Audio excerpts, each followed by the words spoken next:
আসসালামু আলাইকুম। দিবানিশি গল্প ব্লগে স্বাগত জানাচ্ছি। সকালের নাস্তা থেকে শুরু করছি ব্লগটা। একটা সুন্দর কলা নিয়েছি, তাল নিয়েছি, ডিম ভাজি নিয়েছি। এখানে পরোটা আছে, আরও কিন্তু আছে। এখানে বাঁধাকপি ভাজি। এটা দুপুরেও খাওয়া হবে, সকালেও খাবো। তো গত ২ দিন আগে যে ভূমিকম্প হলো, আপনারা সবাই কেমন আছেন?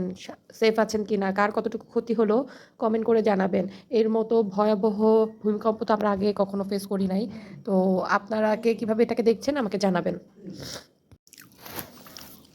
তো নাস্তাটা খেয়ে নেই। আমার কাছে কিন্তু এরকম তাল দিয়ে সকালের পরোটা খেতে খুব মজা লাগে। নারকেল দেওয়া থাকলে আরও ভালো লাগে, গুড় থাকলে ভালো লাগে। যেহেতু ঠান্ডা পড়েছে আমি একটু গরম পানি নিচ্ছি। ঠান্ডা এবং গরম পানি মিশিয়ে খাবো, তাহলে গলা ব্যথা হয় না। গরম পানিটা নিয়ে আমি আমার পছন্দের যে জায়গাটা ওখানে বসবো। আজকে ছুটির দিন, সেজন্য এখানে একটু আরাম করে বসে সময় নিয়ে খেলাম।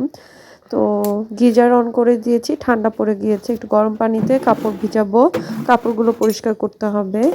তো আমি প্রথমেই নিয়ে নিচ্ছি গুঁড়া সাবান দিয়ে কিছুক্ষণ ভিজিয়ে রাখলে দেখা যাবে যে কাপড়ের ময়লাগুলো খুব সহজেই তোলা যায়।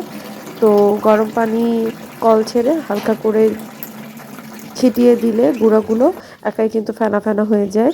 এই যে লাল ঝুড়িটা দেখতে পাচ্ছেন, এই ঝুড়িতে আমি সাধারণত ময়লা কাপড়গুলো রেখে দিই ধোয়ার জন্য। এরপর কাপড়গুলো ভিজানো শেষে চলে আসলাম রান্নাঘরে। সব কিছু রেডি করা আছে।